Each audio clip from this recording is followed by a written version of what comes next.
Hello বন্ধুরা, আপনারা সবাই কেমন আছেন? আশা করি সকলেই ভালো আছেন।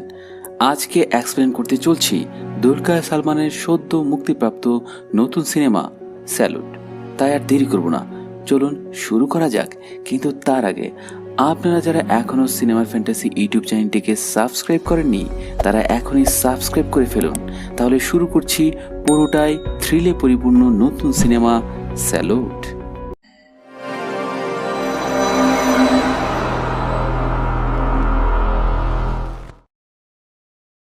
মুভির শুরুতে দেখা যায় কয়েকজন বাইকে করে দুলকার সালমানের গাড়ি ফলো করছে এবং দুলকার সালমানের গাড়ি গিয়ে পুলিশ স্টেশনে পৌঁছায়। পুলিশ স্টেশনে পৌঁছানোর পর দুলকার সালমান সেই স্টেশনের এসআই এর সাথে দেখা করতে চায় এবং সে দুইটি কেস সম্পর্কে জানতে চাচ্ছিল। একটি ছিল মার্টিন সেবা মার্ডার কেস, আরেকটি ছিল রাশ ড্রাইভিং এর জন্য চন্দনের একটি কেস। দুইজন কনস্টেবল তখন তারা নিজেদের মধ্যে কথা বলে এবং এটা বলে একজন অপরিচিত লোককে আমরা কিভাবে এই কেস দুটি দিতে পারি।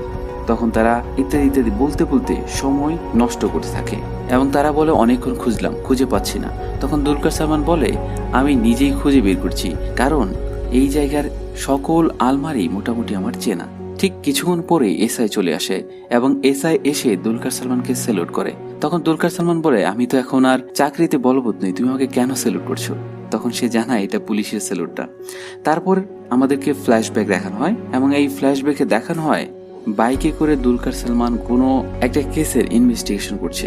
তারপর আমরা দেখতে পাচ্ছিলাম গ্লাভস পরে তারা বিভিন্ন জায়গায় বিভিন্ন প্রমাণাদি লুকাচ্ছে। একটু পর আমরা দেখতে পাই কয়েকজন পুলিশ অফিসার একজন লোককে জিজ্ঞাসাবাদ করছে এবং সেখানে একটা লোক সম্পর্কে জানতে চাচ্ছিল সে আসলে মার্ডারটি করেছে কিনা। সেই লোক জানায় যে আসলে সেই লোকটি খুবই সাধারণ লোক এবং তার দ্বারা এই খুনটি করা সম্ভব নয়। তখন পুলিশ অফিসাররা তাকে ব্ল্যাকমেল করে এবং বলে তোমার কিন্তু একটা কেস রয়েছে, তুমি আসলে মদের ভিতরে ডায়াজিপাম মিক্স করো, এটা যদি আমরা আবার ওপেন করি তাহলে তুমি অনেক খারাপ অবস্থার মধ্যে দিয়ে যাবে। তারপর আমরা দেখতে পাই একটি পুলিশ টিম বিভিন্ন প্রমাণাদি বিভিন্ন জায়গায় লুকাচ্ছিল এবং রেখে দিচ্ছিল। আমরা কিছু প্রমাণ পুরোতেও দেখি। তারপর সিন চলে যায় একটি জনসভায় যেখানে মূলত এই দুইটি খুনের জন্য তারা প্রতিবাদ করছিল।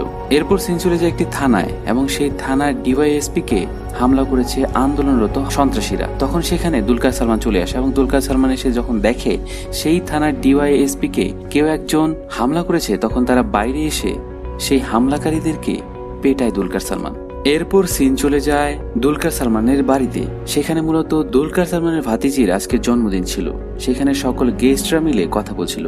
ঠিক কিছুক্ষণ পরে সেইখানে উপস্থিত পুলিশ অফিসাররা যারা মূলত এই কেসের ইনভেস্টিগেশনের দায়িত্বে ছিল, সেই ইনভেস্টিগেশনে সবাই মিলে একটি রুমে যায় এবং রুমে গিয়ে তখন এটা বলে যদি মুরালি তাদেরকে খুন করে থাকে তাহলে মুরালির কাছে এই স্ক্রুড্রাইভার কোথা থেকে এলো, কারণ মুরালি ছিল শুধুমাত্র একজন অটো চালক। তারপর সবাই চলে যায় এবং সবাই চলে যাওয়ার পর দুই ভাই কথা বলতে থাকে এবং সেই কেসটাকে ক্লোজ করে দেয়। তারপর দেখতে পায় দুলকার সালমান তার নতুন গাড়ি কিনতে যায়। দুলকার সালমানের বড় ভাই ডিআইএসপির ফোনে প্রমোদের একটা কল আসে। তারা যখন দুইজন প্রমোদের কাছে যায়, প্রমোদ তাদের জানায় সে কয়দিন আগে একটি ডাস্টার গাড়ি আটক করে এবং সেখানে এই ফোনটি পায়, যে ফোনটি ছিল মূলত মার্টিনের ফোন। পরবর্তীতে সে ওই লোকটিকে রাশ ড্রাইভিং এর কেস দিয়ে জরিমানা নিয়ে ছেড়ে দেয়। তখন দুলকার সালমান খুব রেগে যায়, কেননা এই লোকটি হয়তোবা ছিল ওই খুনের আসল হোতা যেখানে মুরালিকে ফাঁসানো হয়েছিল।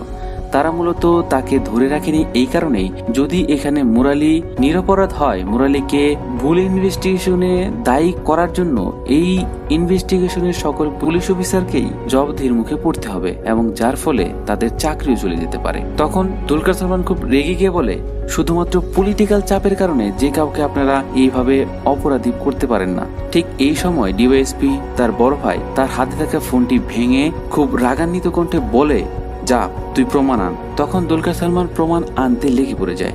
ঠিক এই সময় তাকে এই কাজে বাধা দেওয়ার জন্য নানা কর্মকাণ্ড করতে থাকে তাদের পুরো টিম এবং ঠিক সেই সময় দুলকার সালমানকে একটি ডিউটি দেওয়া হয় যেটি মূলত ছিল আইজির পরিবার তাদের এলাকায় ঘুরতে এসেছে এবং তাদের সিকিউরিটি দেখার জন্য। সকল বিষয় দুলকার সালমান মেনে না নেওয়ার কারণে সে 5 বছরের ছুটিতে চলে যায়। সিন চলে যায় 5 বছর পরে। ঠিক সে সময় আমরা দেখছিলাম দুলকার সালমানের ফোনে মালুর কল আসে। ও হ্যাঁ, এই পুরো মুভি জুড়ে দুলকার সালমান কিন্তু আরবিন্দের রোল প্লে করেছিল। যখন আরবিন্দ তার ভাতিজি মালুর কল ধরে তখন আমরা জানতে পারি মালুর সামনে বিয়ে এরপর চলে যায় মালুর বিয়ের শপিং এ এবং সেখানে মুরালির বোনের সাথে দেখা হয় দুলকার সালমানের এবং সেখানে তার বোন জানায় পরশু তার ভাইয়ের আপিল, সুতরাং এখানে যেন সে এটা না বলে সে মুরালির বোন, এতে করে মুরালির বোনের চাকরি এই শপিং মল থেকে চলে যেতে পারে। এরপর অরবিন্দ মুরালির সাথে দেখা করতে যায় এবং তার ভাই এটা জেনে যায় এবং সে একটি স্পেশাল ফোর্সকে অরবিন্দের দিকে নজর রাখতে বলে। এরপর আমরা দেখতে পাই অরবিন্দের উপর একটি পুলিশ টিম নজর রাখছিল এবং নজর রাখতে রাখতে আমরা দেখতে পাই দুলকার সালমানের গাড়ি একটি থানার দিকে ঢুকছে, যেটা আমরা মূলত মুভির শুরুতে দেখেছিলাম, সেই দৃশ্যটা এখন দেখতে পাই। এবং আমরা এও দেখতে পাই কিছুক্ষণ পর সেই রাজ ড্রাইভিং এর কেস ফাইলটি খুঁজে পায়। খুঁজে পাওয়ার পর সেই কেস ফাইলটি যখন দুলকার সালমান ছবি তুলছিল ঠিক সেই সময় ডিওএসপির ফোনের কারণে সেই কেস ফাইলটি কনস্টেবল হাতে নিয়ে নেয় এবং সেটি নিয়ে বের হয়ে যায় ডিওএসপির কাছে। ঠিক সেই সময় যখন দুলকার সালমান তাদের গাড়িকে ফলো করার জন্য বাইরে আসে, তার বাইরে পার্কিং করা গাড়িটিও আটক করে নেয়। তখন সে মোটরসাইকেল নিয়ে জজের কাছে দেখা করতে যায়। ঠিক মোটরসাইকেল নিয়ে যখন জজের সাথে দেখা করতে যায় তখন সেখানে দুইজন পুলিশ অফিসার চলে আসে এবং তাকে জানায় সে মোটরসাইকেলটি চুরি করে চলে এসেছে। যখন সেখানে থাকা সকল কাগজপত্র চেক করে দেখে, কাগজটি চেক করে দেখতে পারে সেই কাগজ মোটরসাইকেলের সকল কাগজপত্র তার নামেই নথিভুক্ত, কেননা 5 বছর আগে যখন সে এই থানার এসআই ছিল ঠিক সেই সময় ব্যবহৃত সেই গাড়িটি এটি, সুতরাং সকল কাগজপত্র তার নামেই থাকার কথা। এরপর সিন চলে আসে তাদের বাড়িতে, পরিত্যক্ত বাড়ির দিকে যেতে এবং সে পরিত্যক্ত বাড়ির দিকে দেখে এখানেও ওই একই ধরনের মূর্তি সে পায়। তারপর সে তার ভাইয়ের সাথে দেখা করে এবং তার ভাই তাকে এটা জানায়, তুমি যে রিজয়েন করছো এটা আমাকে অন্য কারো থেকে শুনতে হয়, এই নাও তোমার রিজয়েন পত্র। এবং এই তার রিজয়েনের পত্রে এটা ছিল যে স্থানটি ছিল সেটা মূলত ছিল এই ক্রাইম স্পট থেকে অনেক দূরে এবং সেই জায়গাটার নাম ছিল বাদিয়া দুখা। এবং তার ভাই এটাও বলে সে যেন তার মেয়ের বিয়েতে না আসে। তারপর সেখান থেকে দুলকার সালমান তার নতুন পোস্টিং এরিয়ায় চলে যায় এবং সে সেখানে যাওয়ার আগে এক চায়ের দোকানকে 5টি পোস্টার দিয়ে যায়। সেই পোস্টারটি তার দোকান সহ আরো 4টা জায়গায় লাগাতে বলে এবং এটা বলতে বলেছে যে তার দোকানে এসে কেউ একজন এসে লাগিয়ে গিয়েছিল, সে আসলে জানে না এই পোস্টারটি কে লাগিয়েছে। তার ভাই তার ফুল টিম নিয়ে একটা রুমে কথা বলছিল এবং তারা খুবই চিন্তিত ছিল, যদি দুলকার সালমান এই কেসের পুরো ইনভেস্টিগেশন শেষ করে তাহলে তাদের চাকরির কি অবস্থা হবে, তাদের সম্মানের কি অবস্থা হবে। এরপর আমরা দেখতে পাই যে জায়গায় দুলকার সালমানের পোস্টিং হয় সেখানে একটা জানকি নামের মেয়ে আসে এবং সে কান্নাকাটি করছিল এবং সে বলছিল তার প্রেমিক তাকে ধোঁকা দিয়েছে। সে প্রথমে তার প্রেমিককে 50,000 টাকা দিয়েছিল এবং সেটা তাকে 3 দিনের মধ্যে ফেরত দিয়েছিল, কিন্তু যখন সে 1 লাখ টাকা তাকে দিয়েছিল 1 লাখ টাকা দেওয়ার পরে তার সাথে আর কোনো যোগাযোগ রাখছে না। এরপর দেখতে পাই অন্য একটি জায়গায় একটি বয়স্ক লোককে দেখতে পাই যে তার মেয়ের বিয়ের জন্য ওই একই ফ্রড লোকের কাছে 2.5 লাখ টাকা দিয়েছিল। সেই লোকটি তাকে বলেছিল যদি এই 2.5 লাখ টাকা তাকে দেওয়া হয় সে তাদেরকে একটি সোনার চেন দিবে, সেই সোনার চেন 6 মাস রাখলে তার মেয়ের বিয়ে হবে। এবং তারা সেই ফ্রড লোকটির উপর এতই ভরসা করেছিল যার কারণে সে তাদের দোতলায় তাকে থাকার জায়গা করে দিয়েছিল। যখন সেখানে দোতলায় ওঠা হয় সেই দোতলার জানলা দিয়ে দেখা যায় ওইখান থেকে মার্টিনের ঘর দেখা যায়। এখান থেকে যেহেতু মার্টিনের ঘর দেখা যায় তাহলে তো এই লোকটি জানবে মার্টিনের মৃত্যুটা কিভাবে হয়েছিল, বা তখন সেখান থেকে এটাও জানা যায় যে এই মার্টিনও তার সন্তানের জন্য এই লোকের সাথে যোগাযোগ করেছিল এবং মার্টিনকে জানানো হয়েছিল যদি ঠিকঠাক পূজাপাঠ করানো হয় তাহলে মার্টিনের ঘরেও সন্তান দিয়ে আসবে। এরপর দুলকার সালমান স্পেশাল ফোর্সে ফোন দিয়ে জানায় যে চন্দন নামের লোক কয়জন আছে।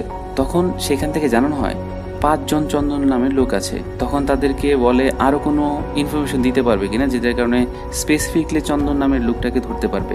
তখন বলে 5 জনের মধ্যে আপনি বয়স দিয়ে শর্টিং করেন। বয়স দিয়ে যখন শর্টিং করা হয় তখন সেখানে 3 জন লোক আসে। এই 3 জনের মধ্যে একজন একটু লম্বাটে ছিল এবং গাঢ় রঙের ছিল এবং তখন বলে এই লোকটি 2 দিনের মধ্যেই ইউএই চলে যাবে, যদি আপনি তাকে ধরতে চান তাহলে অবশ্যই আজকে আপনার সেখানে যেতে হবে।